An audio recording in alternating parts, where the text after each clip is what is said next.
اعوذ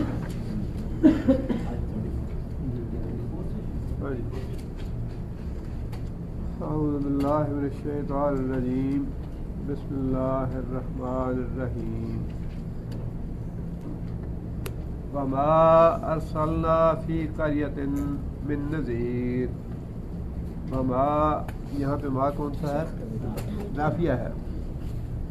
وما اور نہیں، ارسلنا ہم نے بھیجا.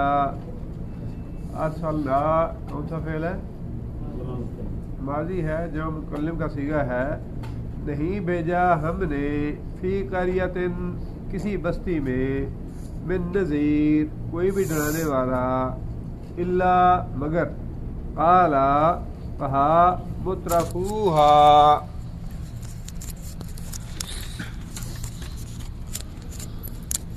مترفو اس کا مادہ کیا ہے؟ مترفو کا تا را فا. طرفہ کا معنی ہوتا ہے بہت زیادہ فراوانی اللہ کی نعمتوں کی، بہت کثرت اور زیادتی اللہ تعالیٰ کے احسانات کی، اللہ کی نعمتوں کی، مال کی، دولت کی، اولاد کی. مترف وہ ہے، مترف ہو تو کیا معنی ہوگا؟ مترف را کے نیچے اگر زیر ہوگی تو اسم فاعل ہوگا، نعمتوں کی فراوانی دینے والا مترف. اور را کے اوپر اگر زبر ہوگا تو مفعول ہوگا مترف، نعمتیں دیا گیا، زیادتی، بہت زیادہ مال دیا گیا. یہاں یہ مفعول ہے مترف. مترفون اصل میں لفظ کیا تھا؟ مترفون، اسم مفعول مترفون تھا. بہت زیادہ مال دیے گئے، بہت زیادہ دولت دیے گئے، بہت زیادہ نعمتیں دیے گئے. نون جو ہے مضاف مضاف الیہ کی وجہ سے گر گیا ہے.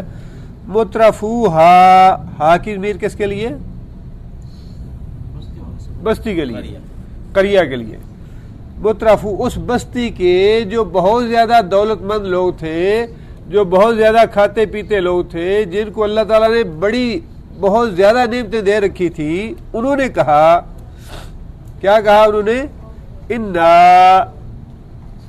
انا کیا ہے یہ اصل میں؟ ان اور نا کا مجموعہ ہے. انا بے شک ہم، بما ساتھ اس چیز کے جو، ارسلتم کون سا فعل ہے؟ ارسلتم ماضی مجہول ہے، صیغہ جمع مذکر حاضر کا.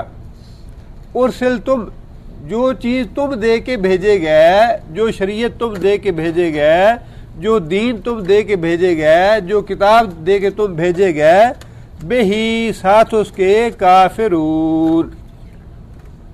کافرون کیا ہے؟ اسم فاعل ہے، جمع کا صیغہ ہے. کافرون کا معنی کفر کرنے والے، انکار کرنے والے. اللہ تعالیٰ نے جس کسی بستی میں کوئی ڈرانے والا، خوشخبری دینے والا بھیجا، مطلب یہ کہ اپنا نبی یا رسول بھیجا، تو اس بستی کے جو کھاتے پیتے لوگ تھے، دولت مند لوگ جو تھے، پیٹ بھرے جو لوگ تھے، انہوں نے تو ہمیشہ یہی بات کہی کہ جو تعلیم تم لے کے آئے ہو، جو کتاب لے کے آئے ہو، جو پیغام لے کے آئے ہو، انا بما ارسلتم بہ کافرون، ہم اس کا انکار کرتے ہیں، ہم نہیں مانتے اسے، کر لو جو کرنا ہے. اللہ تعالیٰ نے ایک عام سی بات ارشاد فرمائی ہے، مستثنا، اس کی استثنائی مثالیں تو ہیں، لیکن ایک عام بات جو ہے وہ یہی ہے کہ جب انسان کو زیادہ اللہ مال دولت دے دے تو انسان اللہ سے باغی ہو جاتا ہے. اور یہ بات خود اللہ تعالیٰ نے قرآن مجید میں بھی ارشاد فرمائی، کلا ان الانسان لیطغی ان رآہ استغنی. کلا ہرگز نہیں، ان الانسان بے شک انسان لیطغی سرکش بن جاتا ہے، ان رآہ استغنی جب وہ دیکھتا ہے کہ میں تو ہر ایک سے بے پرواہ ہوں، مجھے کسی کی کوئی پرواہ نہیں ہے، دولت بھی ہے، سرمایہ بھی ہے، عہدہ بھی ہے، حکومت بھی ہے، اب جو چاہوں میں کروں، جس طرح چاہوں دوسروں کی بےزتی کروں، لوٹوں، ڈاکے ماروں، بے قانونی کروں، قانون کی دھجیاں اڑاؤں، مجھے کوئی پوچھنے والا نہیں ہے. اور یہی بات اللہ تعالیٰ نے یہاں دوسرے انداز میں ارشاد فرمائی کہ ایسا کبھی نہیں ہوا، یعنی ہمیشہ ایسا ہی ہوا کہ جب ہم نے کوئی ڈرانے والا کوئی نبی کسی بستی میں بھیجا تو اس بستی کے، اور پھر ہم جتنے بھی واقعات اللہ نے بیان فرمائے ہیں قرآن مجید میں انبیاء کے، اللہ تعالیٰ نے یہی فرمایا کہ ہمارا جب نبی گیا قال الملأ الذین من قومہ، اس قوم کے سرداروں نے اس کو یہ جواب دیا کہ ہم تمہاری بات نہیں مانتے، نکل جاؤ یہاں سے، تمہیں سنسار کر دیں گے، تمہیں قتل کر دیں گے۔ یہ دھمکیاں وہی دیتے ہیں جو کھاتے پیتے دولت مند عہدے والے اقتدار والے ڈنڈے والے اور زور والے ہوتے ہیں وہی، اور اللہ فرماتے ہیں کہ جب بھی ہم نے نبی بھیجا ہے محمد صلی اللہ علیہ وسلم، یہ کوئی نئی بات نہیں کہ آپ کو یہ نکالنا چاہتے ہیں، قتل کرنا چاہتے ہیں، تضحیق کرتے ہیں، توہین کرتے ہیں یا مارتے پیٹتے ہیں، یہ صرف آپ کا معاملہ نہیں بلکہ ہمیشہ ایسا ہی ہوا کہ باغی اور سرکش لوگ وہی بنتے ہیں جن کو ہم زیادہ دولت دیتے ہیں۔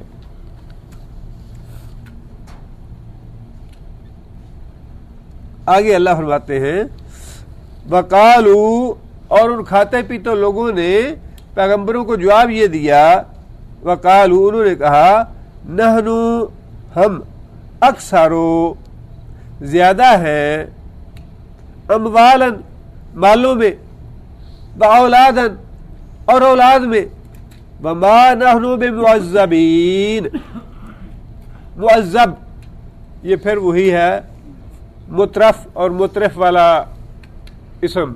معذب کا معنی معذب کیا ہوگا؟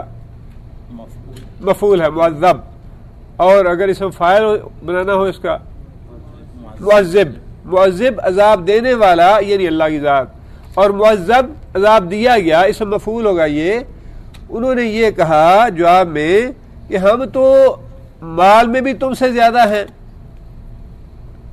اولاد میں بھی تم سے زیادہ ہیں، لہذا ما نحن بمعذبین، ہم وہ سزا نہیں دیے جائیں گے جو تم ہمیں دھمکی دیتے ہو بار بار کہ نہیں مانو گے تو عذاب آ جائے گا، نہیں مانو گے تباہ ہو جاؤ گے، نہیں مانو گے تو یہ ہو جائے گا وہ ہو جائے گا۔ کچھ نہیں ہوگا، یہ دنیا اسی طرح چلی آ رہی ہے، بڑے بڑے مال اور والے دولت والے اور قوموں بڑی بڑی قومیں جو تھیں وہ ایسے ہی چلی آ رہی ہیں، اور ہم بھی ایسے ہی ہیں، پوچھنے والا کوئی نہیں ہے ہمیں بھی۔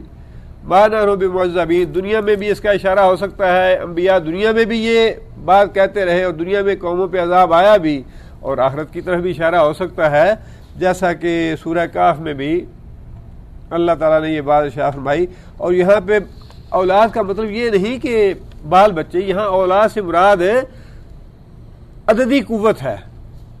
ہماری قوم بڑی کثیر تعداد میں ہے، ہمارے ملک میں لوگ بہت بسنے والے ہیں، اور ہمارے مقابلے میں تمہارے کتنے ساتھی ہیں۔ یہی بات تھی جو نبی صلی اللہ علیہ وسلم کو بھی کہتے تھے کہ تمہارے ساتھ تو چند ایک غریب اور بےکس اور مجبور قسم کے لوگ ہیں، باقی سارے قریش اور سارا مکہ تو ہمارے ساتھ ہے، تمہارے پاس کیا ہے؟ تم یتیم ہو، نہ تمہارے پاس کوئی دولت ہے، نہ مال ہے، نہ قوت ہے، نہ طاقت ہے، اور ہمارے پاس سرداریاں بھی ہیں، دولت بھی ہے، مال بھی ہے، اور پھر سارا مکہ جو ہے وہ ہمارے ساتھ ہے، تمہارے ساتھ کیا ہے؟ اور سورہ کاف میں بھی اللہ تعالیٰ نے فرمایا کہ دونوں آدمی، ایک مشرک تھا اور ایک موحد تھا، اور ان دونوں نے آپس میں یہی گفتگو کی،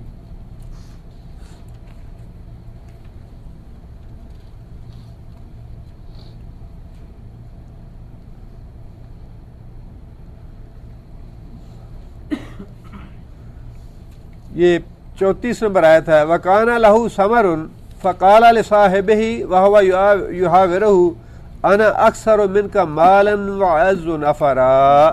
جو مشرک تھا وہ معاہد سے باتیں کرتے کرتے یہ کہنے لگا، أَنَا أَكْثَرُ مِنْكَ مَالًا وَأَعَزُّ نَفَرًا، میں تو اسے مال میں بھی اور نفری میں بھی، جماعت میں بھی، پارٹی میں بھی، جتھے میں بھی تم سے کہیں بڑھ کے ہوں۔ میرے ساتھ ساری دنیا ہے، تمہارے ساتھ کون ہے؟ تم تو ساری دنیا میں 2-4 آدمی ہو، اور ہمارے ساتھ تو سارے اتحادی ہیں، سارا ملک ساری دنیا نے اتحاد کیا ہوا ہے ہمارے ساتھ، تمہارے ساتھ کیا ہے؟ اور وہ بیوقوف یہی کہتے ہیں جی جو دھارا چل رہا ہے قومی دنیا کا وہ اسی کے ساتھ مل جاؤ، تم بھی دھارے کے جو مخالف چلے گا مارا جائے گا، تم اکیلے ہو، کیا بگاڑ لو گے ہمارا، کیا کر لو گے؟ اور ساتھ اس نے یہ بھی کہا کہ وَمَا ظُنُّ السَّاعَةَ قَائِمَةً وَلَئِن رُدِدتُّ إِلَىٰ رَبِّي لَأَجِدَنَّ خَيْرًا مِنْهَا مُنْقَلَبًا 36 نمبر آیت میں کہ پہلے تو میں یہ سمجھتا ہوں قیامت آئے گی نہیں، اور اگر قیامت آ بھی گئی وَلَئِن رُدِدتُّ إِلَىٰ رَبِّي اگر میں اپنے رب کے پاس پلٹایا بھی گیا لَأَجِدَنَّ خَيْرًا مِنْهَا مُنْقَلَبًا تو دنیا سے زیادہ ہمیں وہاں عزت اور دولت ملے گی. ہم تو اللہ کے بڑے پیارے ہیں، بڑے اللہ کے محبوب ہیں، جنت اللہ نے ہمارے لیے ہی بنائی. یہودی بھی یہی کہتے تھے اور آج بھی وہ یہی کہتے ہیں. یہودی بھی یہ کہتے ہیں کہ جنت تو اللہ نے ہمارے لیے بنائی ہے. عیسائی کہتے ہیں نہیں تمہارے لیے نہیں، ہمارے لیے بنائی ہے.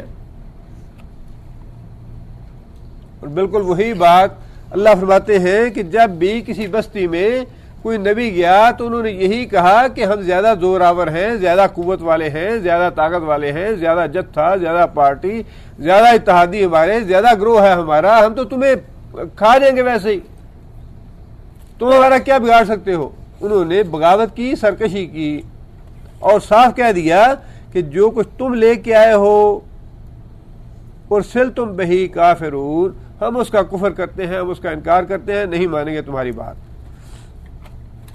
آگے اللہ تعالیٰ نے ان کے اس باطل عقیدے کی تردید فرما دی کہ اس دنیا میں ہمارے پاس مال زیادہ ہے، دولت زیادہ ہے، قوت زیادہ ہے، اقتدار زیادہ ہے، پوری دنیا پہ ہم حکومت کرنے والے ہیں، اس لیے آگے بھی اللہ ہمیں کچھ نہیں کہے گا. اس باطل عقیدے کی اور جو باطل ان کا ذہن تھا اس کی اللہ تعالیٰ نے تردید فرما دی. اللہ فرماتے ہیں قل اے محمد صلی اللہ علیہ وسلم ان سے کہہ دیجئے ان ربی بے شک میرا رب یبسط الرزق، یبسط کون سا فعل ہے؟ مضارع ہے، بحث مذکر غائب کا صیغہ ہے. یبسط کا معنی کھولتا ہے، کھولنا. اللہ تعالیٰ کا نام ہے باسط، کھولنے والا. عبد الباسط کھولنے والے کا بندہ. یبسط فراخ فرماتا ہے، کھولتا ہے، زیادہ دیتا ہے. الرزق رزق لمن یشاء جسے چاہتا ہے. یعنی یہ اللہ تعالیٰ کے محبوب ہونے کی دلیل نہیں کہ فلاں کے پاس بہت زیادہ دولت ہے، فلاں کے پاس بہت زیادہ قوت ہے، فلاں کو بہت اچھا عہدہ ملا ہوا ہے لہٰذا وہ اللہ کا بڑا پیارا اور بڑا اللہ کا محبوب ہے. ہمارے ہاں بھی کہتے ہیں جی حضرت صاحب کے ساتھ مل کے دیکھیے نور برس رہا ہے چہرے پہ. بھئی حضرت صاحب نے کام کاج تو کرنا کچھ نہیں، نہ دھوپ میں جانا، نہ مشقت کرنی، نہ محنت کرنی، نہ مزدوری کرنی، گھر میں بیٹھ کے نظریں نیازیں کھانی ہے تو نور کیوں نہ برسے. حرام مال کھانا ہے لوگوں سے لوٹ کے، لوگوں کی جیبوں میں ڈاکے ڈالنے ہیں اور گھر میں بیٹھ کے منجا توڑنا ہے تو نور کیوں نہ برسے. یہ کوئی علامت نہیں ہے کہ بڑا دولت ہے، بڑی ان کی شکل نورانی ہے، بڑا ایسے ہے ایسے ہے. بھئی جس کے گھر بیٹھ کے کھانا ہو بلا مشقت بلا محنت، نہ فکر ہے نہ فاقہ ہے، نور کیوں نہ برسے گا. یہ کوئی علامت نہیں ہے کہ بڑا پہنچا ہوا ہے، بڑا اللہ کا پیارا ہے یا بڑا اللہ کو محبوب ہے، بڑی دولت ہے، بڑے آرام سے زندگی بسر کر رہا ہے. اللہ فرماتے ہیں یہ تو میری تقسیم ہے اور میری تقسیم مشیت کے تابع ہے، میری رضا کے تابع نہیں. اللہ کی تقسیم جو ہے نا رزق کی، یہ اللہ کی رضا کے تابع نہیں ہے، اللہ کی مشیت کے تابع ہے. اللہ کی رضا اور چیز ہے، مشیت اور چیز ہے. رضا کا مطلب ہے اللہ کا راضی ہونا. یہ ضروری نہیں کہ جس کو اللہ تعالیٰ نے فقیر بنا رکھا ہے اللہ اس سے ناراض ہے، یا جس کو اللہ تعالیٰ نے تنگ رکھا ہے اللہ اس سے ناراض ہے، اور جس کو بہت زیادہ دے رکھا ہے اللہ تعالیٰ اس سے بڑا خوش ہے. یہ کوئی دلیل نہیں ہے. اس کی اللہ تعالیٰ نے نفی فرما دی کہ یہ جو تقسیم ہے. اب دیکھیں نا دولت جو ہے یہ کیا ہے؟ زمین سے نکلنے والی چیز ہے، زمین سے حاصل ہونے والی چیز ہے. زمین کے ایک خطے میں اللہ نے پیٹرول رکھا، دوسرے میں نہیں رکھا. ایک میں اللہ تعالیٰ نے دولت دوسری دھاتوں کی رکھ دی ہے، معدنیات رکھ دی ہیں، دوسری کانیں رکھ دی ہیں، دوسری زمین کے حصے میں نہیں رکھی اللہ تعالیٰ نے. ایک جگہ کو اللہ تعالیٰ نے زرخیز بنا دیا زمین کو، دوسری کو بنجر بنا دیا. اللہ کی مشیت ہے اور اللہ تعالیٰ کی اپنی تقسیم ہے، اس میں اللہ بہتر جانتے ہیں اللہ کی حکمت کیا ہے. اس لیے کہ انسان تو اللہ کی حکمت نہیں سمجھ سکتا، لیکن اس کا مطلب یہ نہیں ہے کہ اگر اللہ تعالیٰ نے زیادہ مال دولت دیا ہے کسی کو تو اللہ اس سے راضی ہے. یہ مطلب ہرگز نہیں ہے اس کا.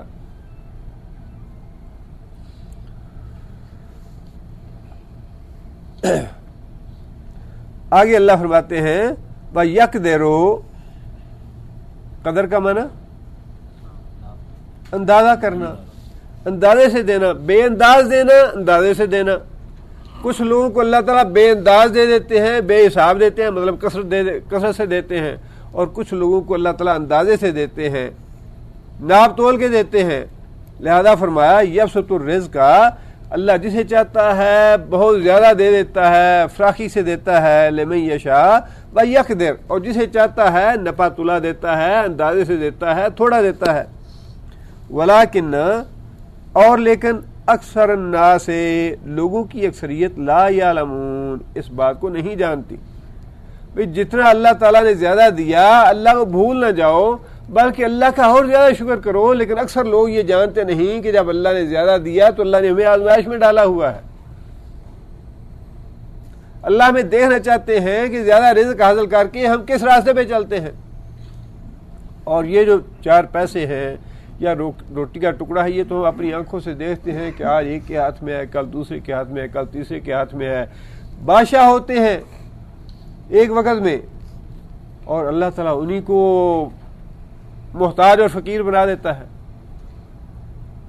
یہاں اپنی آنکھوں سے نہیں دیکھا ہم نے، جس ملک کی پر انکم جو تھی وہ ساری دنیا سے بڑھ کے تھی، رات کو اپنے محلوں میں بیٹھے ہوئے تھے اور اگلے دن کہاں بیٹھے ہوئے تھے؟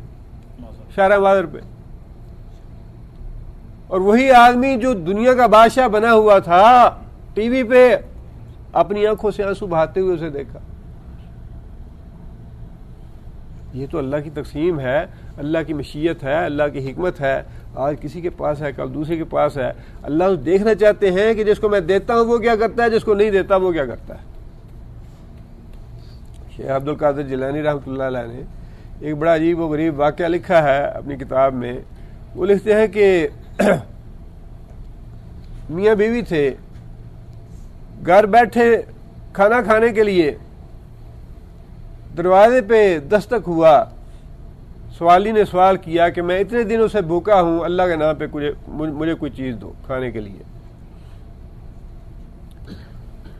عورت کا شوہر سخت مزاج تھا، ترک مزاج تھا، اس نے برا بلا کہا، ڈانٹا، ہر وقت تم تنگ کرتے رہتے ہو، آ جاتے ہو جب بھی کھانا کھانے کے لیے بیٹھے، کوئی ایسی باتیں کی اور اس کو بھیج دیا واپس۔ اللہ کرنا ایسا ہوا کہ ان دونوں میاں بیوی کی آپس میں نہ بن سکی، حالات خراب ہو گیا، لڑائی جھگڑا ہو گیا، شوہر نے اپنی بیوی کو طلاق دے دی۔ طلاق ہو گئی، اس نے بھی کہیں شادی کر لی، اس عورت نے بھی کہیں شادی کر لی۔ پھر اتفاق ایسا ہوا کہ وہ عورت اپنے دوسرے شوہر کے ساتھ ایک دن کھانا کھانے کے لیے بیٹھی، اور دروازے پہ اسی طرح کسی سوالی نے آگے صدا لگائی کہ بھئی 3 دن سے 4 دن سے بھوکا ہوں، اللہ کے لیے مجھے کچھ کھانے کے لیے دو۔ وہ دوسرا شوہر جو تھا وہ نیک دل تھا، رحم دل تھا، اس نے کہا کہ بھئی ہم تو اللہ نے ہمیں بڑا دیا ہے، تو یہ کھانا وانا ہم نے پکایا ہے، یہ 3-4 دن سے بھوکا ہے، یہ کھانا تم اس کو دے آؤ جا کے، ہم پھر پکا کے کھا لیں گے۔ وہ عورت اٹھا کے کھانا اس کو دینے کے لیے گئی، جب واپس آئی تو اس کی آنکھوں میں آنسو آ رہے تھے۔ تو اس شوہر نے پوچھا بھی کیا بات ہے؟ کہنے لگی کہ میں اس لیے روئی ہوں کہ جس آدمی کو میں دینے کے لیے گئی ہوں یہ میرا پہلا شوہر تھا۔ اسی طرح ہم ایک دن بیٹھے تھے اور سوالی نے آگے سوال کیا، دروازے پہ اس کو ڈانٹ کے نکال دیا کہ تم ہر وقت تنگ کرتے رہتے ہو، جاؤ ہمارے پاس کچھ نہیں ہے، چلے جاؤ میرے دروازے سے۔ ڈانٹ دیا تم نے، اس نے ڈانٹ دیا، اور آج میں نے دیکھا کہ وہی میرا شوہر جو ہے، جو کھانے کے ساتھ میں جس کے ساتھ بیٹھی ہوئی تھی وہی شوہر ہے۔ وہ جو دوسرا آدمی تھا وہ کہنے لگا کہ اگر یہ تمہاری بات صحیح ہے تو وہ جس کو ڈانٹا تھا وہ میں تھا، جس کو ڈانٹ کے تم نے نکالا تھا وہ میں ہی تھا۔ یہ تو ٹکڑا روٹی کا اللہ جو ہے وہ آج کسی کو دیا ہے، کل کسی کو دیتا ہے، پرسوں کسی کو دیتا ہے، اور یہ اللہ تعالیٰ کی مشیت ہے، اللہ تعالیٰ کی حکمت ہے۔ یہ روٹی کا ٹکڑا ہاتھ میں لے کے انسان کو اکڑ نہیں جانا چاہیے، انسان کا دماغ خراب نہیں ہو جانا چاہیے۔ کیا معلوم اللہ تعالیٰ کسی وقت ناراض ہو جائے اور فوراً چھین لے، انسان اسی طرح بھکاری بن جائے جس طرح دوسرا بھکاری ہے۔ اور خود نبی صلی اللہ علیہ وسلم نے بھی واقعہ ایک بیان فرمایا بنی اسرائیل کا، ایک کوڑا انسان تھا اور ایک گنجا تھا، ایک اندھا تھا، تینوں کی اللہ تعالیٰ نے آزمائش کرنی چاہی، اور اللہ تعالیٰ نے فرشتوں کو بھیجا، ایک فرشتہ بھیجا کہ جاؤ ان تینوں کے پاس باری باری پہلے فرشتہ کوڑے کے پاس گیا، اسے کہا کہ بھائی تمہیں کوئی تکلیف یا کوئی پریشانی، کوئی تمہاری حاجت ہو تو مجھے بتاؤ، میں تمہاری مدد کروں۔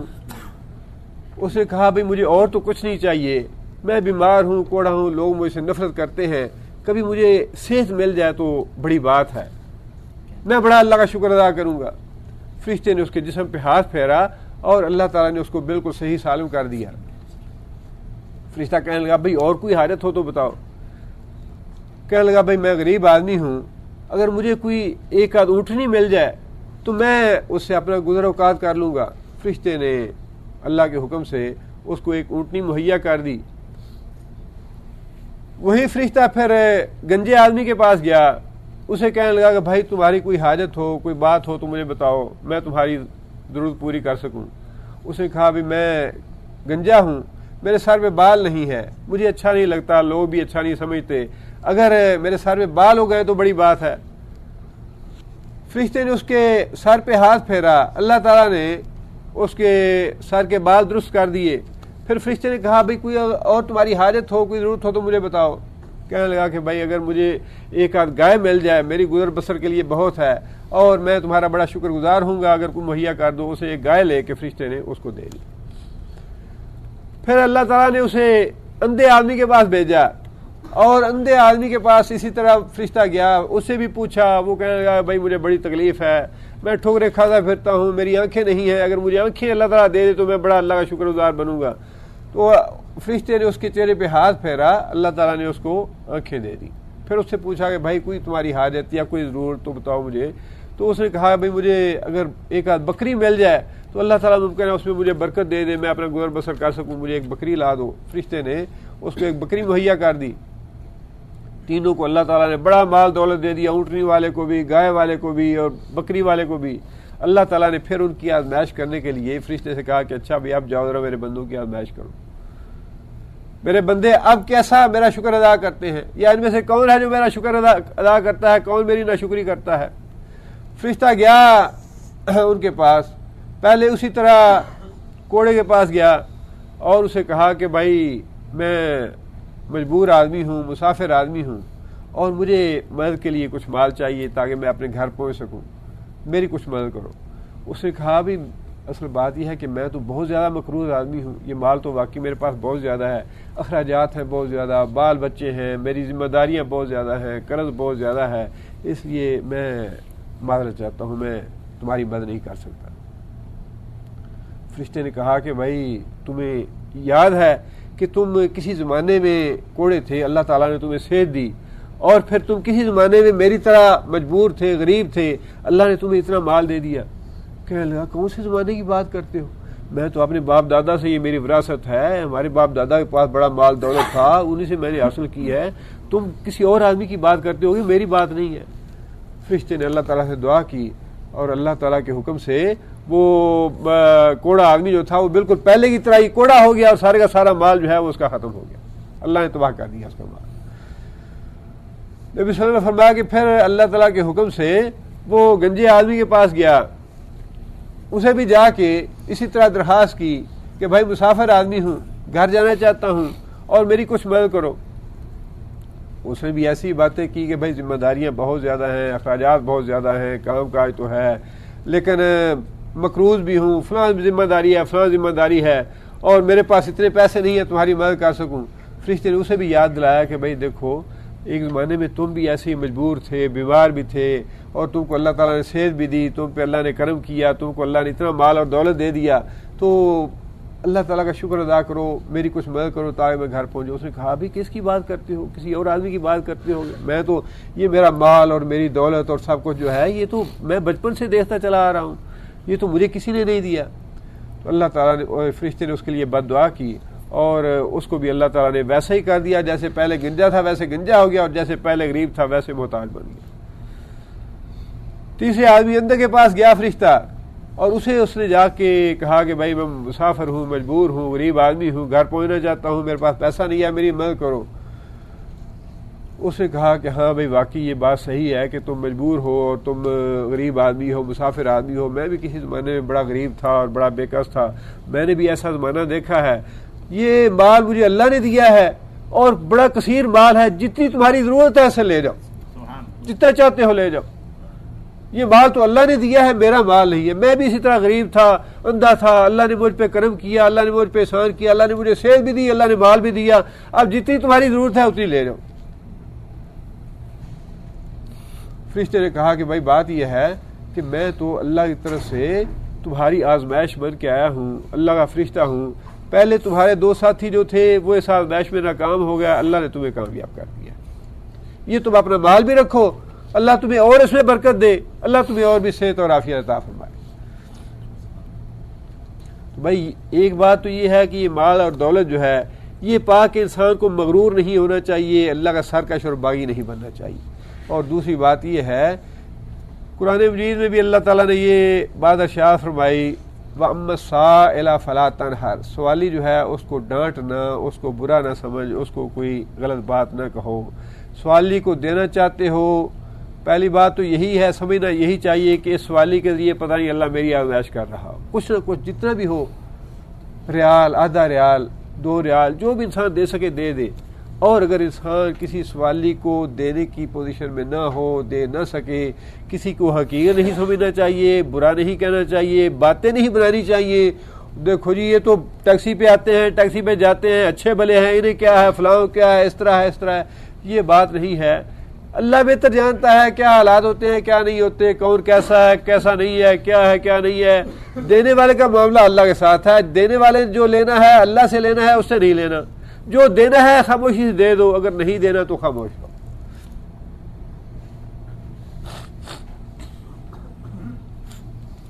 آگے اللہ فرماتے ہیں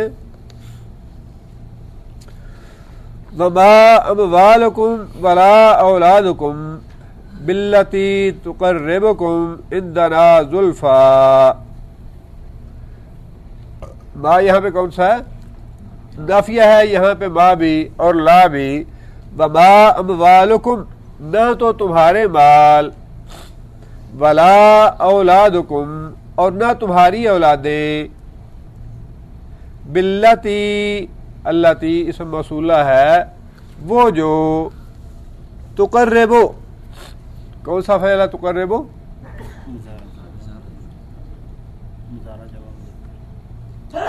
واحد مکرر حاضر کا صیغہ ہے یا مؤنث کا ہے؟ واحد کا ہے۔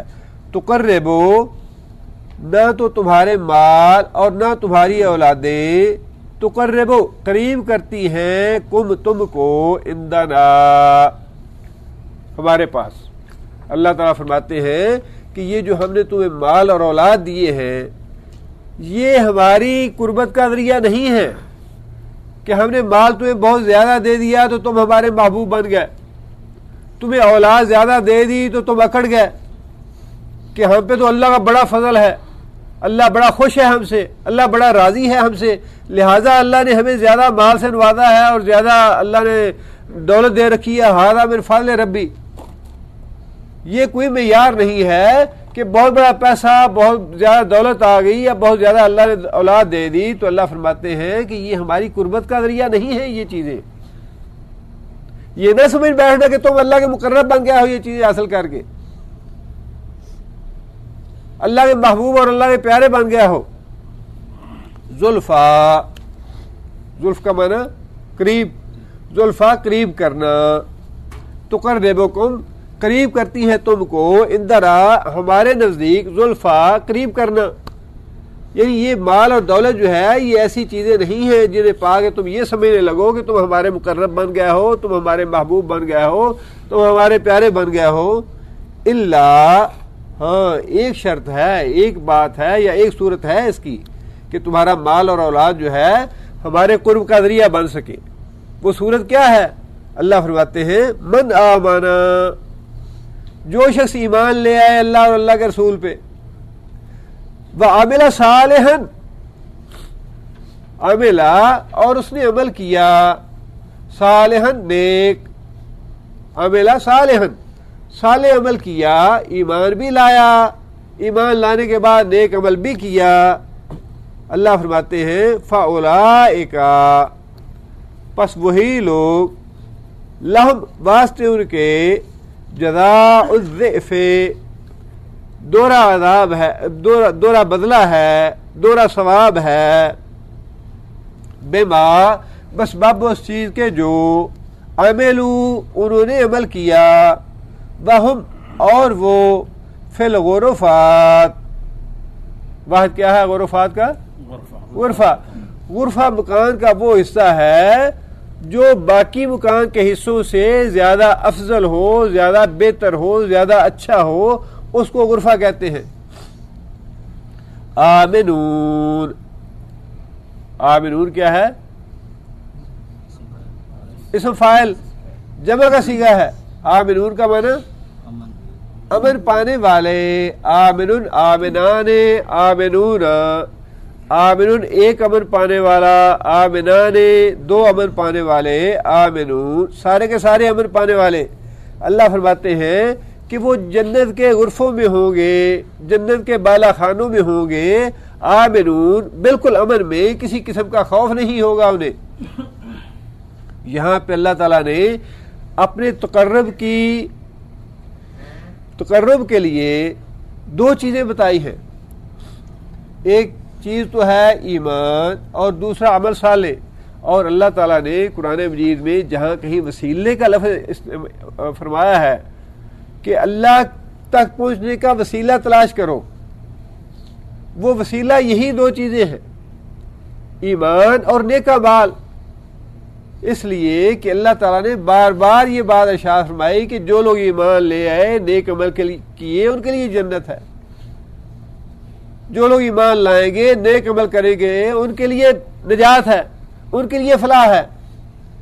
لہذا یہی دو چیزیں وسیلہ ہیں اللہ تعالیٰ کے تقرب کا، جو اللہ تعالیٰ نے یہاں ارشاد فرما دی کہ تقرب کا وسیلہ مال اور اولاد نہیں ہے، بلکہ تقرب کا وسیلہ جو ہے وہ دو چیزیں ہیں جو تمہیں اللہ کے قریب کرنے والی ہیں، تمہارا ایمان اور تمہارا عمل صالح۔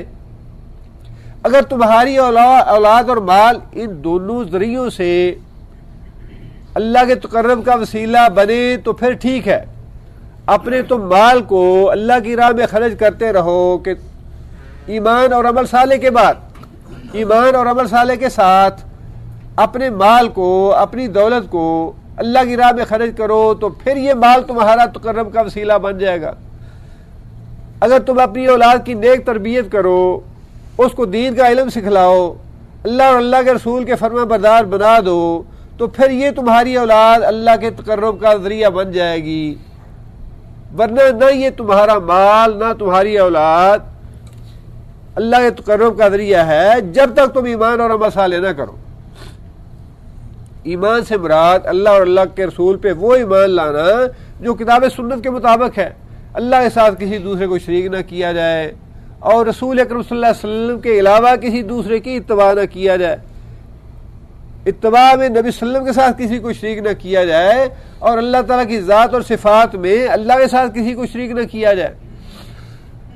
اور اعمال صالح میں یہ بات شرط ہے کہ اعمال صالح وہی ہیں جو اعمال سنت رسول کے مطابق ہیں، یہ شرط ہے اعمال صالح ہونے کی۔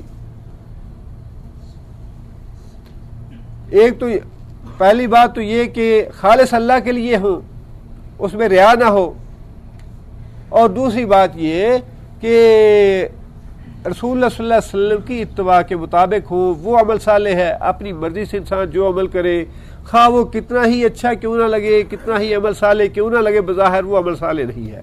جو علماء نے اعمال صالح کی تشریح کی ہے اس میں دو چیزیں یہ لازم ہیں، ضروری ہیں۔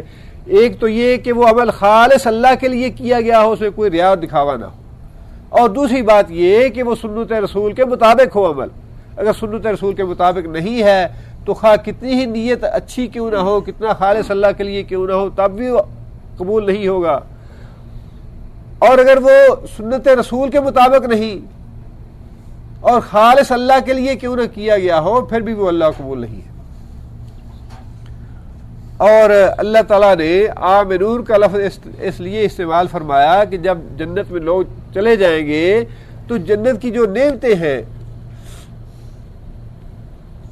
ان سے ان کے ختم ہونے کا خوف یا خطرہ نہیں ہوگا۔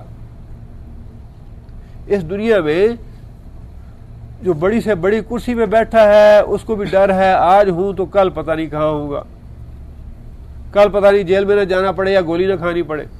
ہر وقت دل کانپتا رہتا ہے، 7 کوٹھیوں کے اندر ہے تب بھی یہ خوف ہے پتہ نہیں اگلے لمحے کیا ہونے والا، کوئی میرے قریب ہی نہ بم پھٹ پڑے.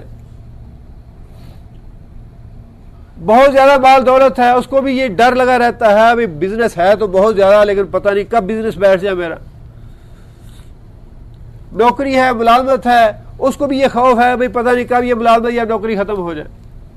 لیکن اللہ فرماتے ہیں کہ جو لوگ جنت کے بالا خانوں میں ہوں گے آمنون، وہ ہر خوف سے امن میں ہوں گے. یہ ڈر نہیں ہوگا کہ پتہ نہیں یہ پھالا ملے یا نہ ملے، یہ چیزیں ملے یا نہ ملے، کوئی روک نہ دے، کوئی ٹوک نہ دے، کوئی منع نہ کر دے، کوئی کچھ کہہ نہ دے. کچھ نہیں، فرمایا کہ ہر لحاظ سے وہ امن میں ہوں گے، جہاں چاہیں گے، جتنا چاہیں گے، جو چاہیں گے سب انہیں مہیا ہوگا عبدالآباد تک کے لیے.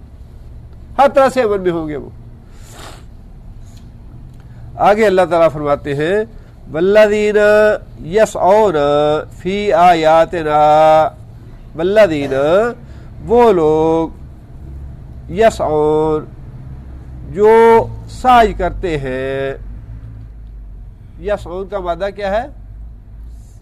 سین عین یا، سعی. سعی یا اس نے سعی کی، اس نے کوشش کی صفا اور مروہ کے درمیان، چونکہ تھوڑا سا تیز کوشش کر کے تیز قدم چلتے ہیں، بھاگتے ہیں، اس لیے اس کو سعی کہا جاتا ہے. یسعون کون سا فعل ہے؟ مضارع ہے، جہاں مذکر غائب کا صیغہ ہے. والذین وہ لوگ یسعون جو کوشش کرتے ہیں، جد و جہد کرتے ہیں، زور لگاتے ہیں، فی آیاتنا ہماری آیتوں کے معاملے میں، ہماری آیتوں کے لیے. کس بات کی کوشش کرتے ہیں؟ معاجزین.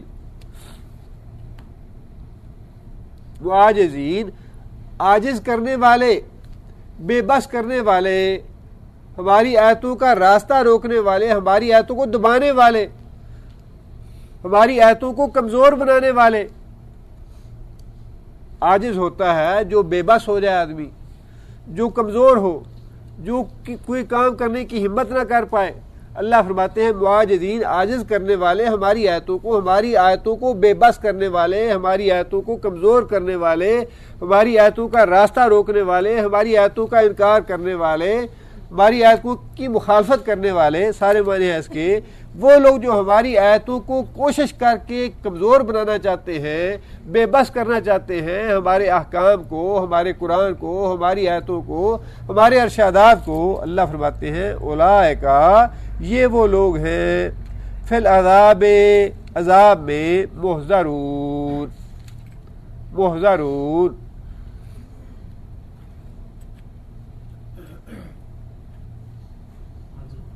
کون سا فعل ہے؟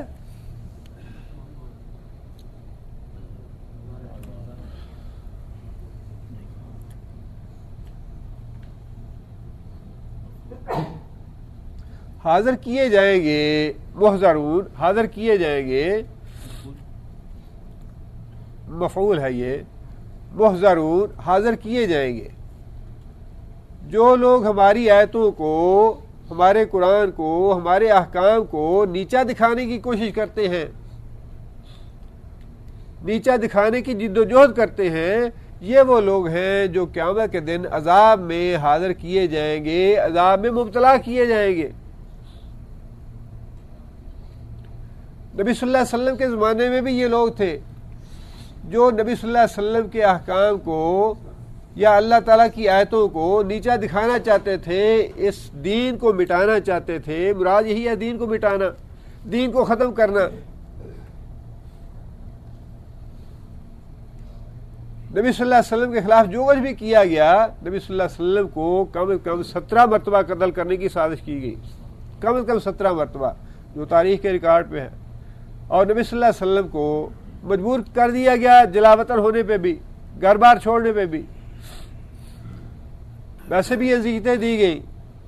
اور شیب ابی طالب میں تو نبی صلی اللہ علیہ وسلم کو معصور ہی اس شرط پہ کیا، جو معاہدہ لکھا گیا بنو ہاشم، بنو طالب اور مسلمانوں کے خلاف مشرکین مکہ نے جو معاہدہ تحریر کیا تھا، اس معاہدے میں یہ بات شامل تھی کہ ان کا مقاطع کیا جائے گا، ان کو معصور کیا جائے گا اس وقت تک جب تک یہ محمد صلی اللہ علیہ وسلم کو ہمارے حوالے نہیں کرتے قتل کرنے کے لیے، جب تک محمد کو ہمارے حوالے نہیں کرتے کہ ہم اس کو قتل کر دیں، جب تک ہم ان کا مقاطع نہیں ختم کریں گے۔ باقاعدہ یہ مطالبہ تھا ان کا۔ اور یہ سب کچھ کس لیے ہے؟ اس لیے کہ اللہ کے دین کی آیتوں کو، اللہ کے دین کو، اللہ کے احکام کو کافر مٹانا چاہتے ہیں۔ اللہ تعالیٰ کے اتنے واضح احکامات کے باوجود اور تاریخ کی اتنی گواہیوں کے باوجود پتہ نہیں کہاں سے پھیر لگتا ہے مسلمانوں کو یہ دہشت گردی دہشت گردی دہشت گردی۔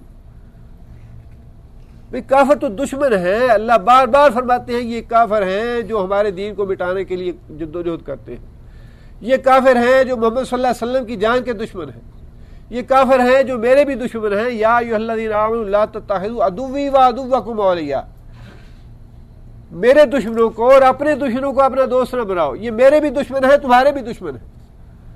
اس کے باوجود کہاں سے پھیر لگتا ہے جی ہاں یہ ان کے ساتھ اتحاد ہے، جی ان کے ساتھ مل کے ہم دہشت گردی ختم کر رہے ہیں۔ بس تو یہ مل کے جو کچھ کر رہے ہیں یہ جب تمہاری آنکھیں کھلیں گی جب وقت گزر چکا ہوگا۔ جب تو اللہ فرماتے ہیں کہ پھر عذاب محضرون، ان کے ساتھ پھر عذاب میں تم بھی حاضر کیے جاؤ گے، تم بھی مبتلا کیے جاؤ گے۔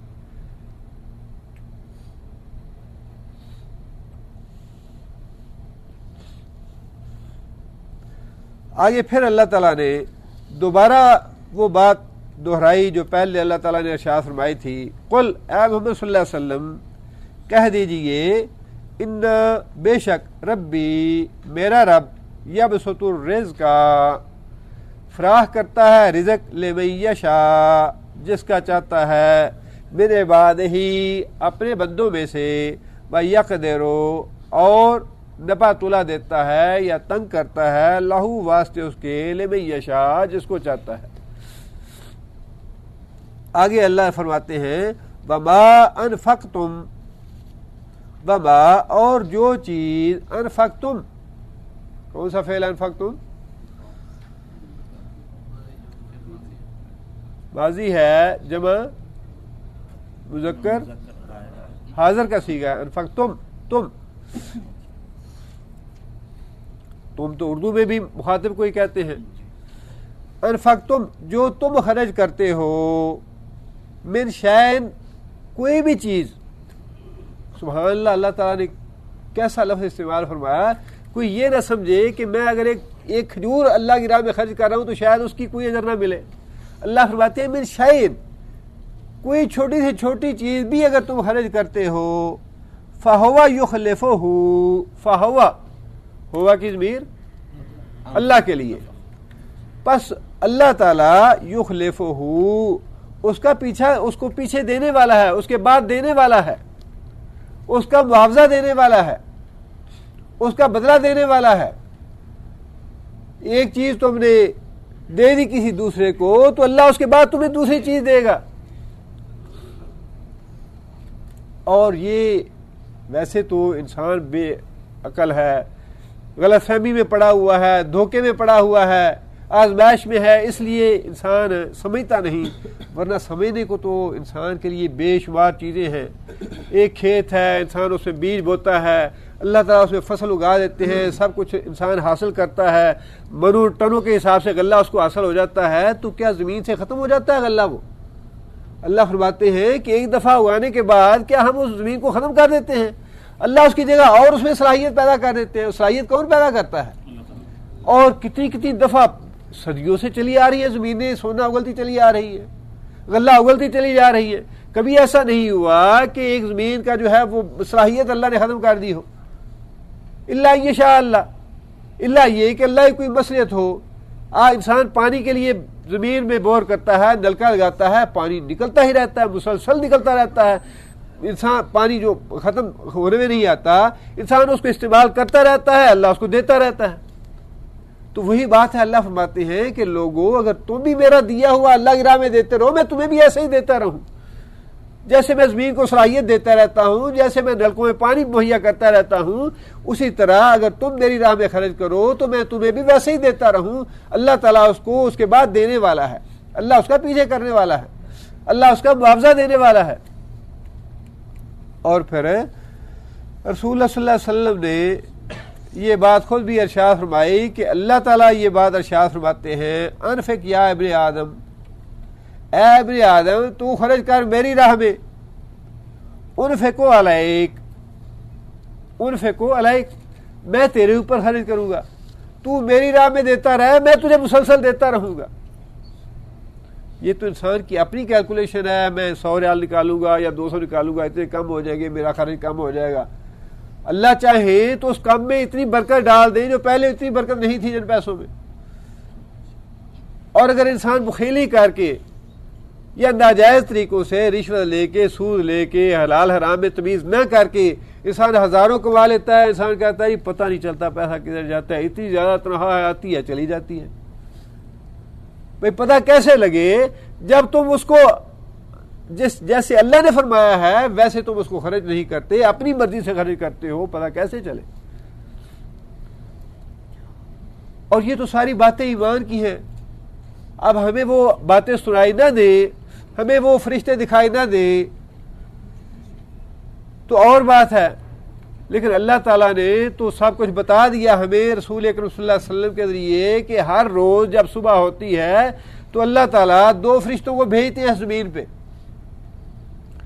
اور وہ فرشتے اللہ تعالیٰ سے دعا کرتے ہیں اللہم آتے ممسکن تلفن، کہ یا اللہ جو تیری راہ میں دینے والا نہیں، جو اپنا ہاتھ بھینچ لیتا ہے، جو اپنا پیسہ روک لیتا ہے تیری راہ میں دینے سے، تلفن یا اللہ اس کا پیسہ ہلاک کر دے، اس کا پیسہ ضائع کر دے۔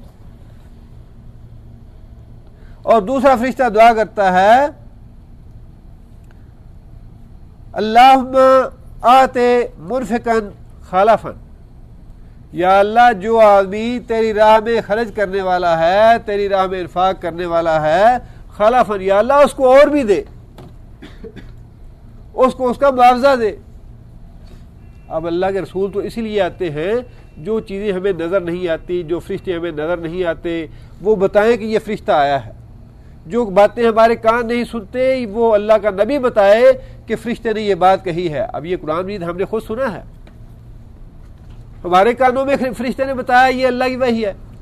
بھئی اللہ کی اس وحی پہ ہم ایمان لائے کہ اے محمد صلی اللہ علیہ وسلم جو کچھ آپ نے فرشتے سے سنا ہم اس پہ ایمان لائے، اس کو صحیح مانتے ہیں۔ تو اس قرآن کے علاوہ بھی نبی فرشتہ آتا تھا نبی صلی اللہ علیہ وسلم پہ، اور فرشتے آگے بتاتے تھے کہ یا رسول اللہ ہم ایسی ایسی دعا مانگتے ہیں، ایسی بات کرتے ہیں، ہم دروازے پہ کھڑے ہوتے ہیں، لوگوں کا ثواب لکھتے ہیں، جمعے کے دن کون جلدی آتا ہے کون دیر سے آتا ہے، ہم روزانہ حاضری لگاتے ہیں نمازیوں کی، عصر کے وقت حاضری لگاتے ہیں، فجر کے وقت حاضری لگاتے ہیں، ساری چیزیں کون دیکھتا ہے؟ اللہ کے نبی نے دیکھی، اللہ کے نبی نے ہمیں بتائیں۔ اب یہ معاملہ سارا ایمان کا ہے کہ کون ان باتوں پہ ایمان لاتا ہے، کون ایمان نہیں لاتا، کون اپنے پلے سے دے کے اللہ کی راہ میں خوش ہوتا ہے، رضا و رغبت کے ساتھ دیتا ہے، اور کون اس وقت دیتا ہے جب پھنس جاتا ہے، یا اللہ مقدمے سے جان چھڑا دے تو 100 روپیہ دے دوں گا تیری راہ میں۔ اللہ کو پتہ ہے سارا کچھ کہ کون مجبوری سے دیتا ہے، کون رضا و رغبت سے دیتا ہے، کون دینا چاہتا ہے کون نہیں دینا چاہتا۔ اس لیے اللہ فرماتے ہیں کہ اللہ تعالیٰ نے یہ جو رزق دیا ہے یہ اللہ کی مشیت سے ہے، اللہ تعالیٰ کسی کو زیادہ دیتے ہیں کسی کو کم دیتے ہیں، لیکن تم میں سے جو تھوڑا ہے یا زیادہ ہے اللہ کی راہ میں خرچ کرتا ہے اللہ اس کے رزق میں کمی نہیں کرتے، اللہ اس کا بدلہ اس کو ضرور دیتے ہیں۔ اور اللہ فرماتے ہیں وَهُوَ خَيْرُ الرَّازِقِينَ، سارے جتنے بھی رزق رازقین کیا ہے؟ اس میں فاعل ہے، جمع کا صیغہ ہے، اس کا مطلب یہ ہے کہ اور بھی رزق دینے والے ہیں اس دنیا میں۔ کسی کا مائی باپ امریکہ ہے، کسی کا برطانیہ ہے، کسی کا فرانس ہے، کسی کا کوئی ہے، یہ سارے رازق ہیں۔ اور بھی ہمارے تو وزیر یہ باقاعدہ بیان دیتے ہیں جی اگر ہم نے بات نہ مانی تو ہمارا حقہ پانی بند ہو جائے گا، ہمارا روٹی کہاں سے کھائیں گے، گندم آنی بند ہو جائے گی، باقاعدہ چھپے ہوئے بیان ہے اخباروں میں، گندم آنی بند ہو جائے گی۔ یہی بات اللہ فرماتے ہیں رازق تم نے اپنے بنا رکھے ہیں، کوئی دادا صاحب کو رازق کہتا ہے، کوئی 11ویں والے کو کہتا ہے، کوئی کسی کو سمجھتا ہے، کوئی کسی کو سمجھتا ہے۔ اللہ فرماتے ہیں کہ جتنوں کو بھی تم رازق سمجھتے ہو نا ان سب میں سے حقیقی رازق تو ایک ہی ہے جو ساری دنیا کا رازق ہے، جو ساری کائنات کا رازق ہے، بہترین رازق، سب کو رزق دینے والا وہ ذات صرف ایک ہی۔ اگر صرف اسی ایک آیت پہ، قرآن مجید کی اسی ایک آیت پہ ایمان لے آئیں تو مسلمانوں کی نجات کے لیے یہی کافی نہیں ہے کہ رازق جو ہے وہ صرف اللہ کی ذات ہے، اللہ کے علاوہ اور کوئی رازق نہیں ہے۔ آگے پھر اللہ تعالیٰ نے فرمایا جو لوگ شرک کرتے ہیں، اللہ کے علاوہ دوسروں کو بھی اپنا رازق سمجھتے ہیں، چشتی صاحب ہیں، غریب نواز ہیں، دادا صاحب ہیں، 11ویں والے ہیں، فلاں ہیں، اللہ فرماتے ہیں کہ جب یہ قیامت کے دن سارے کے ساری مخلوق اکٹھی کی جائے گی، وَيَوْمَ يَحْشُرُهُمْ وَيَوْمَ، اور جس روز یحشرو وہ اکٹھا کرے گا، کون اکٹھا کرے گا؟ اللہ تعالیٰ، ہم ان کو جمیعاً، سارے کے ساروں کو، کوئی ایک بھی باقی نہیں رہے گا۔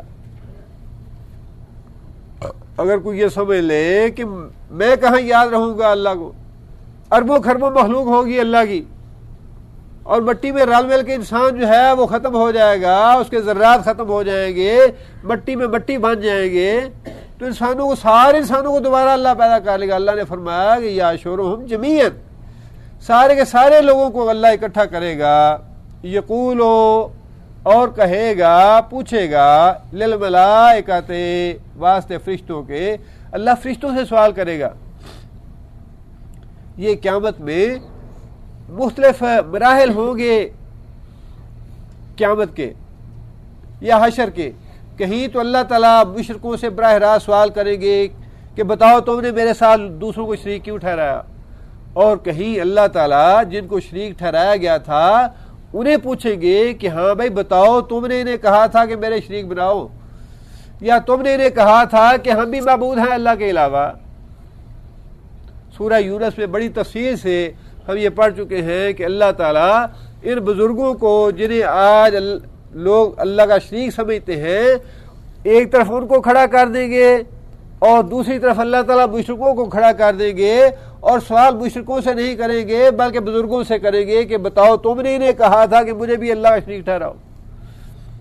اور اللہ فرماتے ہیں کہ مشرک جو ہیں وہ پہچانیں گے ان لوگوں کو، حالانکہ انہیں دیکھا نہیں ہوگا، وہ مر چکے ہوں گے پہلے، ان کی قبروں کو پوجتے رہے ہوں گے، قبروں پہ نظریں نیازیں دیتے رہے ہوں گے، لیکن اس کے باوجود وہ پہچانیں گے کہ فلاں علی حجویری کھڑا ہے، فلاں عبد القادر جیلانی کھڑا ہے، اور فلاں غریب نواز کھڑا ہے، اور فلاں چشتی کھڑا ہے، سب کو پہچانیں گے، دیکھیں گے، اور وہ جو بزرگ ہوں گے وہ کہیں گے یا اللہ یہ جھوٹ بولتے ہیں، ہم نے کبھی نہیں کہا تھا انہیں کہ ہمیں شریک بناؤ اللہ۔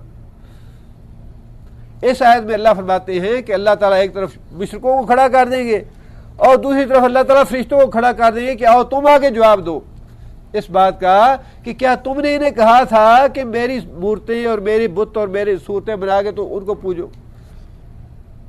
یقول للملائکۃ، اللہ سوال کرے گا، اللہ کہے گا للملائکۃ، واسطے فرشتوں کے، ہؤلاء،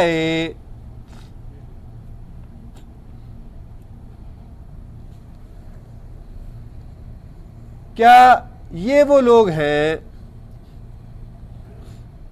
ایاکم، جنہیں ایاکم تھے تمہاری ہی، کانوا یعبدون، بندگی کرتے، کیا یہی وہ لوگ ہیں جو تمہاری بندگی کرتے تھے؟ یہ جواب دو تم کہ یہ بندگی کرتے تھے تمہاری، کیا تم ان کی بندگی پہ راضی تھے؟ دونوں باتیں ہیں کہ کیا تم نے انہیں اس بات کی رغبت دلائی تھی یا اس بات کا حکم دیا تھا کہ ہماری بندگی کرو، یا تم ان کی بندگی پہ راضی تھے کہ ٹھیک ہے تم نے ہمیں اللہ کا شریک بنایا تو ہم اس کے اہل ہیں۔ اہؤلاء ایاکم کانوا یعبدون، کیا یہ ہیں جن کی تم بندگی کرتے تھے، جن کی یہ بندگی کرتے تھے؟ جواب میں فرشتے کہیں گے، قالو، کہیں گے، سبحانک، یا اللہ تو شرک سے پاک ہے، انت ولینا، تو ہمارا سرپرست ہے، من دونہم، ان کے علاوہ، ان سے ہمارا کوئی تعلق نہیں، انہیں ہم جانتے نہیں، انہیں ہم پہچانتے نہیں، ان کو چھوڑ کے، ان سے قطع تعلق کر کے صرف تیری ہی ذات وہ ہے جو ہماری ولی ہے، ہماری دوست ہے، ہماری سرپرست ہے، ہماری محافظ ہے، ہماری نگران ہے، ہماری دیکھ بھال کرنے والی ہے۔ وہ ذات تو صرف تیری ہی ہے، تو ہمارا بھی محافظ ہے، تو ہمارا بھی نگران ہے، تو ہمارا مشکل کشا ہے، تو ہمارا حاجت روا ہے، انت ولینا، تو ہی ہمارا سب کچھ ہے۔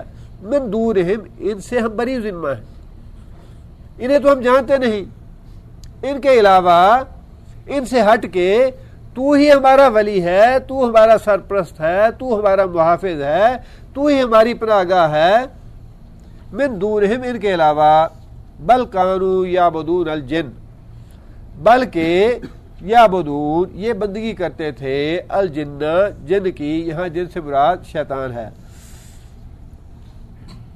اکثرہم بہم مومنون، اکثرہم، ان کی اکثریت یعنی مشرکوں کی، بہم، ساتھ ان کے، ہم کی ضمیر جنوں کے لیے، ساتھ ان کے، مومنون، ایمان لانے والی، مومنون اسم فاعل ہے، جمع کا صیغہ، مومنون، مومنان، مومنون، ایمان لانے والے، ان کی اکثریت جو تھی وہ جنوں پہ ایمان لانے والی تھی، شیطانوں پہ ایمان لانے والی تھی، یا شیطانوں کی بندگی کرنے والی تھی۔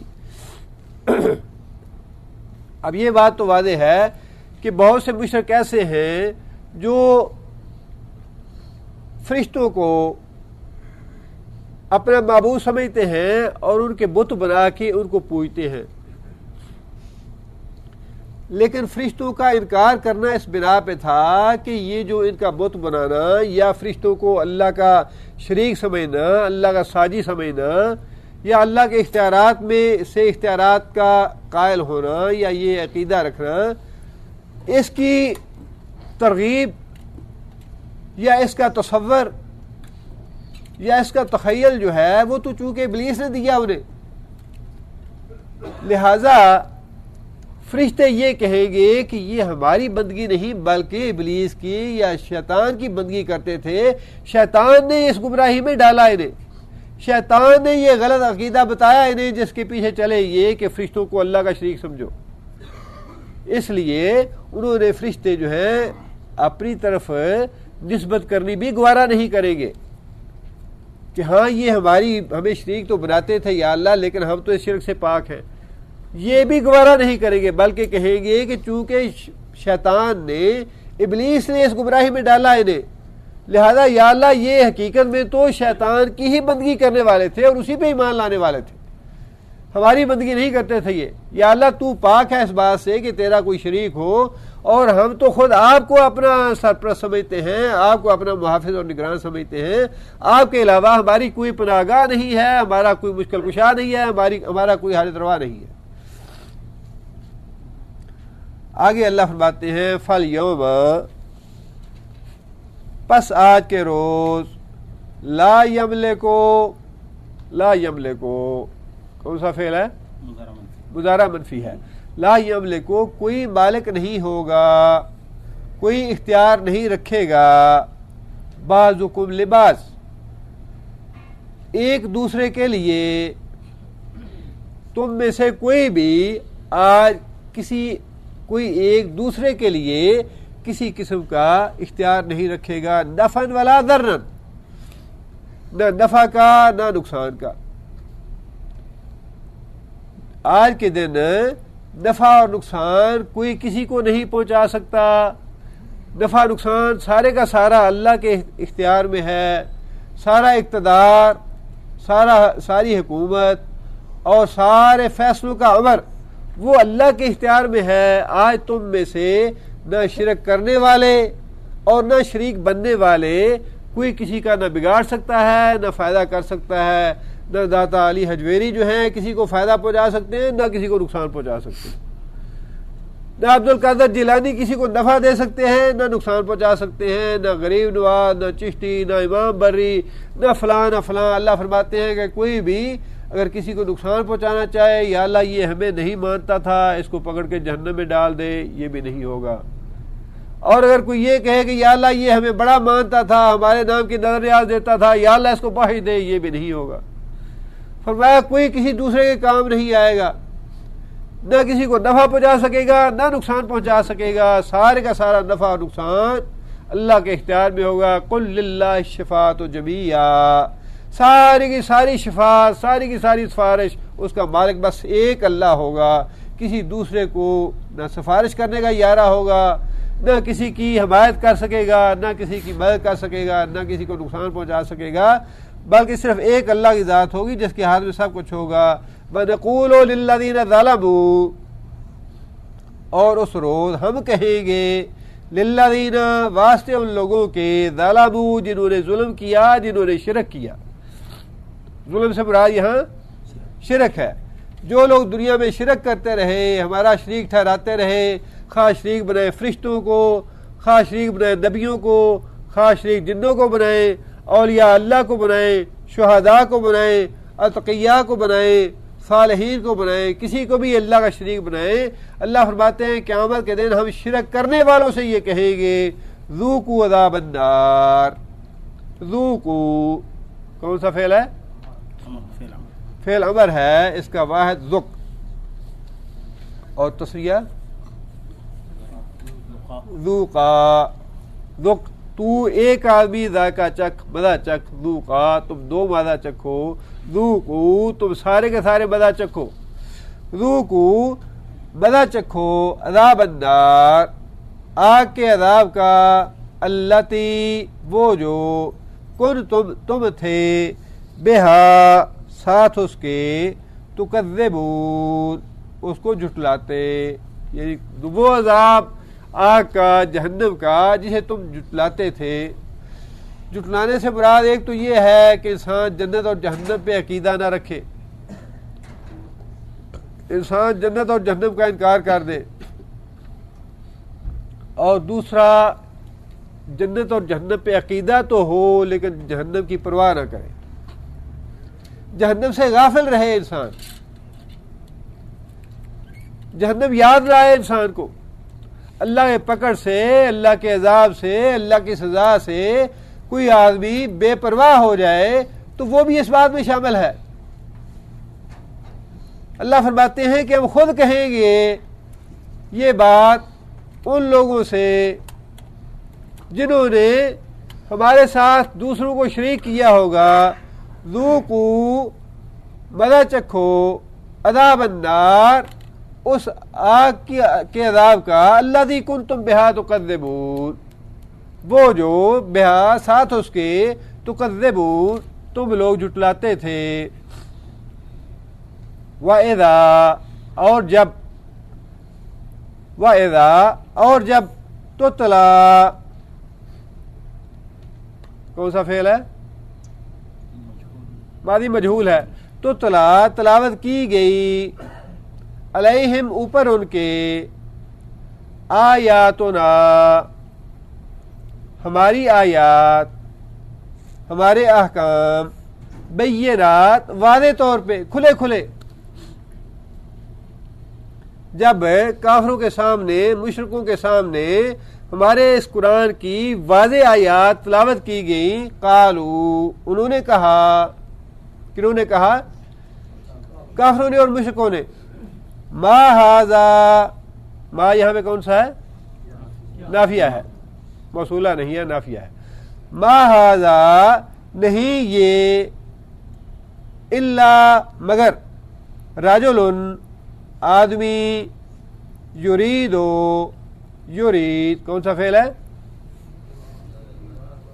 مضارع ہے، سیغہ واحد مذکر غائب کا، یرید ارادہ کرتا ہے، چاہتا ہے، اس کی خواہش ہے، مراد کون ہے اس رجل سے؟ محمد صلی اللہ علیہ وسلم، رجل سے مراد نبی صلی اللہ علیہ وسلم ہے۔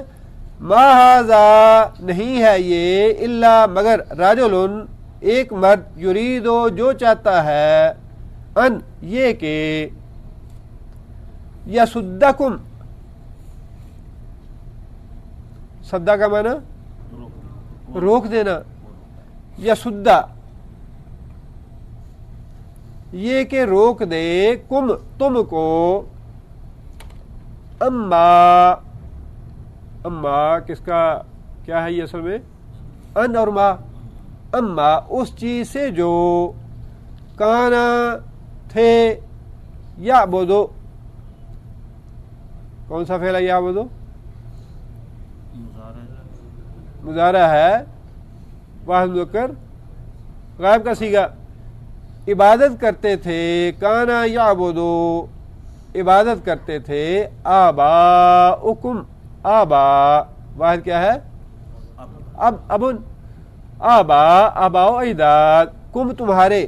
یہ آدمی چاہتا یہ ہے کہ جن کی تم بندگی کرتے تھے 360 جو ہمارے بزرگ پڑے ہیں بیت اللہ شریف میں, ان کی یہ چاہتا ہے کہ بندگی روک دی جائے, صرف ایک اللہ کی بندگی کی جائے. یہ ہے اس آدمی کی خواہش. یہ چاہتا ہے کہ جن بزرگوں کو ہم سمجھتے ہیں کہ وہ اللہ کے شریک ہیں, اللہ کے پہنچے ہوئے ہیں, ہمارے حاجت روا ہیں, ہمارے مشکل کشا ہیں, ان کی بندگی سے, ان کی عبادت سے اور ان کی سیوا سے ہمیں یہ روک دینا چاہتا ہے. یہ ہے اس کا مقصد. وقالو اور انہوں نے کہا کافروں نے یا مشرکوں نے, ما ھذا نہیں ہے یہ. یہاں پہ ھذا کا اشارہ کس طرف ہے؟ قرآن مجید کی طرف. وہاں ھذا کا اشارہ نبی صلی اللہ علیہ وسلم کی طرف تھا, یہاں ھذا کا اشارہ قرآن مجید کی طرف ہے. ما یہاں پہ کون سا ہے؟ نافیہ ہے. ما ھذا نہیں یہ الا مگر افکن مفترن. افک جھوٹ. واقعہ افک اس سے پہلے ہم پڑھ چکے ہیں حضرت عائشہ رضی اللہ تعالیٰ عنہ کے بارے میں. چونکہ حضرت عائشہ رضی اللہ تعالیٰ عنہ پہ تہمت لگائی گئی جھوٹی, اس لیے اس کو واقعہ افک کہا جاتا ہے. افک کا معنی جھوٹی بات کرنا. مفترن افطرا کا معنی بھی جھوٹ گھڑنا. مفترن جھوٹ بات گھڑی گئی. یہ قرآن مجید تو جھوٹا گھڑا گیا ہے, خود بنایا گیا ہے, اللہ کا نازل کردہ نہیں ہے. محمد صلی اللہ علیہ وسلم نے خود اس کو تصنیف کیا ہے. اور آج بھی اسی بات کا پروپیگنڈا کیا جا رہا ہے. باقاعدہ انٹرنیٹ پہ اعتراضات کر کے یہ ثابت کرنے کی کوشش کی جا رہی ہے کہ یہ کتاب اللہ تعالیٰ کی نازل کردہ نہیں ہے بلکہ محمد صلی اللہ علیہ وسلم کی گھڑی ہوئی ہے. قرآن مجید قیامت تک کے لیے ہے. اور جتنے بھی اعتراضات اس زمانے میں مشرکوں کے تھے, جو باتیں اس زمانے میں مشرکوں کی تھی, کافروں کی تھی, بالضبط بالکل وہی باتیں آج بھی مشرک اور کافر کر رہے ہیں. ایمان کے معاملے میں دنیا داری کا معاملہ تو دنیا کا ہے, وہ اللہ کو مطلوب نہیں ہے. ایمان کے معاملے میں کافر آج بھی اسی جگہ پہ کھڑے ہیں جہاں نبی صلی اللہ علیہ وسلم کے زمانے میں حجیج بن اخطب کھڑا تھا یا ابو جہل کھڑا تھا. 1 انچ کا فاصلہ طے نہیں کیا کافروں نے اور مشرکوں نے 1400 سال میں. جس گمراہی کے مقام پہ نبی صلی اللہ علیہ وسلم کے زمانے پہ کافر کھڑے تھے یا مشرک کھڑے تھے, آج بھی کافر اور مشرک اسی مقام پہ کھڑے. وہی باتیں, وہی انداز, وہی اعتراضات جو نبی صلی اللہ علیہ وسلم کے زمانے میں تھے, ساری باتیں آج بھی وہی ہیں. اور مزے کی بات یہ ہے, یہ باتیں وہ کرتے ہیں جو قرآن مجید کو پڑھتے نہیں ہیں. اور کتنے لوگ ایسے ہیں جنہوں نے قرآن مجید پہ اعتراضات کرنے کے لیے پڑھا تو خود مسلمان ہو گیا. ہمارے کینیڈا کے ایک دوست نے بتایا ہمیں کہ وہاں باقاعدہ یہودیوں کی, عیسائیوں کی ایک تنظیم بنائی گئی اور اس کی سربراہ خاتون تھی, اور ان کا کام یہ تھا یا انہوں نے پلان یہ کیا کہ قرآن مجید میں جو بھی اعتراضات ہو سکتے ہیں سب کو اکٹھا کیا جائے اور چیلنج کیا جائے اس کتاب کو کہ یہ کتاب اللہ تعالیٰ کی طرف سے نہیں ہے. 10 سال 15 سال طویل عرصے تک انہوں نے کام کیا, اور اللہ کرنا ایسا ہوا کہ جو اس یونین کی یا تنظیم کی مسئول تھی یا اس کی ناظم تھی, وہی قرآن مجید کو پڑھ کے بالآخر مسلمان ہو گئی. قرآن کو پڑھنے کی بات ہے, اور قرآن نہ پڑھے تو مسلمان بھی نہ پڑھے تو ویسی گمراہی میں مسلمان بھی ہیں. اصل بات تو یہی ہے کہ جو قرآن کو پڑھے گا اسے ہدایت ملے گی, جو قرآن نہیں پڑھے گا وہ گمراہ ہوگا. کافر اور مشرک اس کے قریب نہیں جائیں گے, وہ گمراہ رہیں گے. دور دور سے کہتے رہیں گے کہ یہ محمد صلی اللہ علیہ وسلم پہ نازل نہیں ہوئی, یہ گھڑی ہوئی کتاب ہے, نبی صلی اللہ علیہ وسلم کی اپنی تصنیف ہے, گمراہ رہیں گے. اسی طرح مسلمان ہاتھ نہیں لگائیں گے, ساری زندگی اس کو بند کر کے سنبھال کے عطر لگا کے اوپر رکھ دیں گے, ساری زندگی ہدایت اس طرح نہیں ملے گی. ہدایت تو اسے ہی ملے گی جو اس قرآن کو پڑھے گا.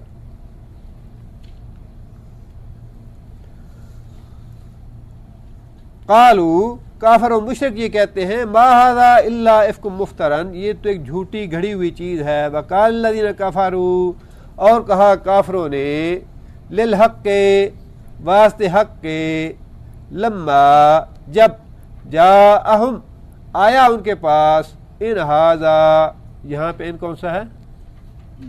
نافیہ ہے.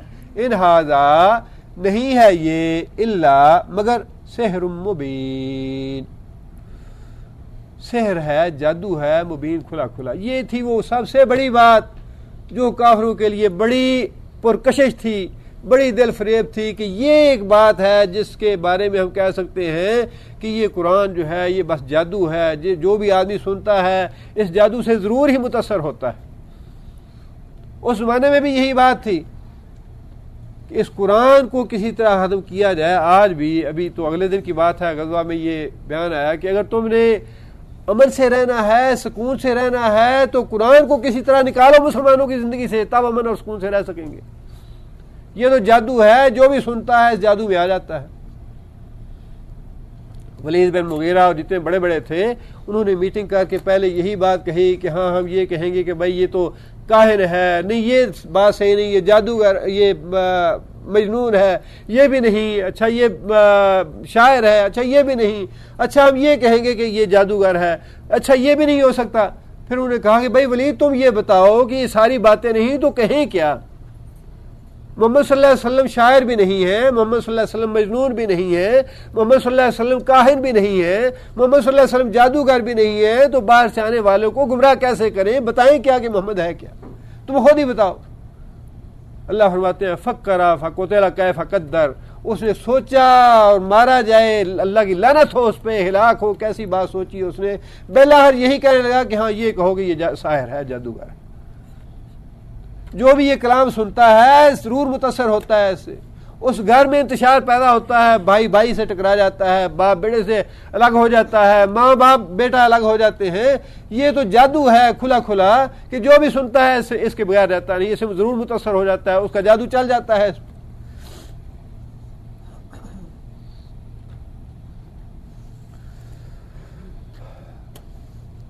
آگے اللہ تعالیٰ نے ان کی ان ساری باتوں کی تردید فرمائی ایک مختصر سے فقرے میں. اللہ فرماتے ہیں وما آتیناہم، نہیں دی ہم نے ان کو، آتینا ما یہاں پہ نافیہ ہے، وما اور نہیں، آتینا ہم نے دیا ان کو، ہم ان کو، من کتب، یعنی ہم نے ان پہ کوئی کتاب نازل نہیں کی. کتاب تو ہم نے محمد صلی اللہ علیہ وسلم پہ نازل کی ہے، نہ کافروں پہ، نہ مشرکوں کے پہ، نہ کسی اور آدمی پہ.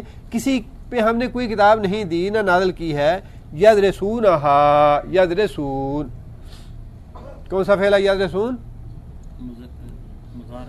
مضارع ہے، سیغہ جمع مذکر غائب کا. یدرسون پڑھتے ہیں، ہا کی ضمیر کس کے لیے؟ کتاب کے لیے. ہم نے ان کو کوئی کتاب نہیں دی جس کو پڑھنے کے بعد یہ فتویٰ لگا رہے ہیں، جسے پڑھنے کے بعد یہ بات کہہ رہے ہیں کہ یہ تو جھوٹ ہے، یہ تو جادو ہے، یہ تو محمد صلی اللہ علیہ وسلم کی اپنی بنائی ہوئی ہے، یہ کاہن ہے، یہ جادوگر ہے، یہ شاعر ہے. یہ جتنی بھی باتیں کافر اور مشرک بناتے ہیں، کیا ہم نے ان کو کتاب دی ہے جس میں یہ باتیں پڑھتے ہیں اور یہ فتوے دے رہے ہیں؟ وما ارسلنا، اور یہاں بھی ما نافیہ ہے. ما ارسلنا، ارسلنا کون سا فعل ہے؟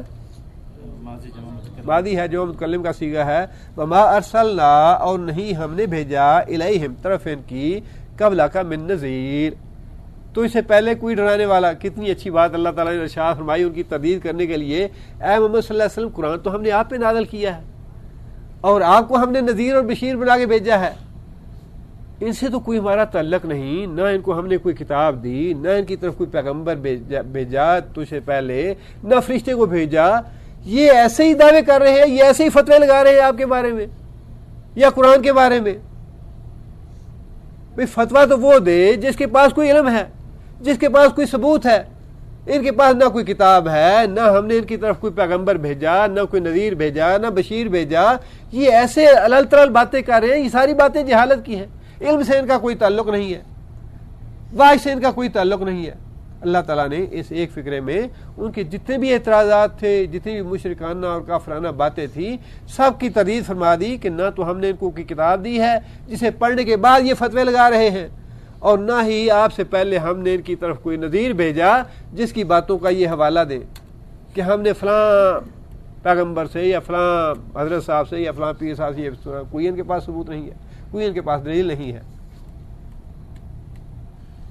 آگے پھر اللہ تعالیٰ نے ایک ڈانٹ کی بات ارشاد فرمائی کہ یہ کافر جو ہے اپنے آپ پہ بڑا انہیں غرور ہے، اپنی اولاد پہ، اپنے مال پہ، اتنا ہمارے پاس دولت ہے، ہمارے پاس اقتدار ہے، ہمارے پاس یہ ہے وہ ہے۔ اللہ فرماتے ہیں کہ تم سے پہلے جو تھے ان کو ہم نے تم سے کتنے گنا زیادہ دیا، لیکن انہوں نے اللہ اور اللہ کے رسول کی نافرمانی کی، ہلاک کرنے میں ہمیں لمحے بھی نہیں لگے، فوراً ہم نے ہلاک کر دیا۔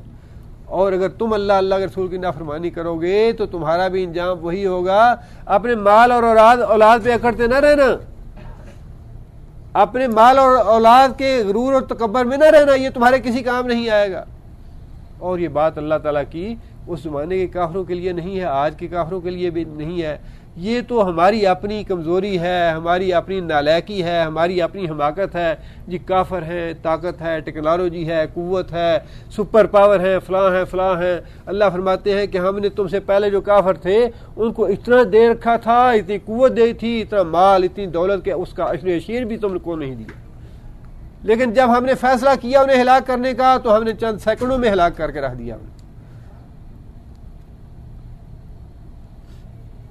اللہ فرماتے ہیں وَكَذَّبَ الَّذِينَ مِن قَبْلِهِمْ، كَذَّبَ الَّذِينَ اور جھٹلایا من قبلہم ان سے پہلے لوگوں نے پیغمبروں کو، وَمَا بَلَغُوا مِشَارَ، وَمَا یہاں پہ بھی ما نافیہ ہے، ما بَلَغُوا اور نہیں پہنچے، مِشَار 10ویں حصے کو بھی، ما وہ چیز، آتیناہم جو ہم نے ان کو دی، جتنا مال دولت ہم نے پہلے کافروں کو، عاد کو، سمود کو دے رکھا تھا، اس کا 10واں حصہ بھی نہیں جس پہ یہ کرتے پھرتے ہیں کہ ہمارے پاس بڑا مال ہے، ہمارے پاس بڑی دولت ہے، ہمارے پاس بڑی قوت ہے، بڑی سپر پاور ہے ہم۔ اللہ فرماتے ہیں کہ اس کا تو 10واں حصہ بھی نہیں ہے ان کافروں کے پاس۔ لیکن اللہ فرماتے ہیں فَكَذَّبُوا رُسُلِي، انہوں نے میرے رسولوں کو جھٹلایا، فَكَيْفَ كَانَ نَكِيرٌ، پھر دیکھ لو کہ ان کا انجام کیسے ہوا، کیسے میں نے عاد کو ہلاک کیا، کیسے سمود کو ہلاک کیا، کیسے شعیب علیہ السلام کی قوم کو ہلاک کیا، کیسے لوط علیہ السلام کی قوم کو ہلاک کیا۔ آج آپ محمد صلی اللہ علیہ وسلم اگر آپ کو جھٹلاتے ہیں تو ان کا انجام ان سے مختلف نہیں ہوگا، اسی طرح یہ بھی ہلاک اور برباد ہوں گے۔ اور نبی صلی اللہ علیہ وسلم کے زمانے کے بعد بھی یہ ہمیں ایمان اور یقین رکھنا چاہیے کہ امریکہ بھی ہلاک ہوگا، برطانیہ بھی، پورا یورپ انشاءاللہ ہلاک ہوگا۔ جس نے بھی اللہ کے رسول کو جھٹلایا ہے وہ اللہ کا قانون ہے، یہ تو ہماری حماقت ہے جو ہم یہ سمجھ رہے ہیں کافروں کے پاس بڑی قوت۔ اللہ فرماتے ہیں کہ اس کا 10واں حصہ بھی نہیں تمہیں دیا جتنا ہم نے ان کافروں کو دیا تھا، لیکن جب انہوں نے جھٹلایا تو ان کو سزا دینے میں لمحہ بھر بھی نہیں لگا، ہمیں فوراً ہلاک کر دیا۔ سبحان ربک رب العزت عما یصفون، وسلام علی المرسلین، والحمد للہ۔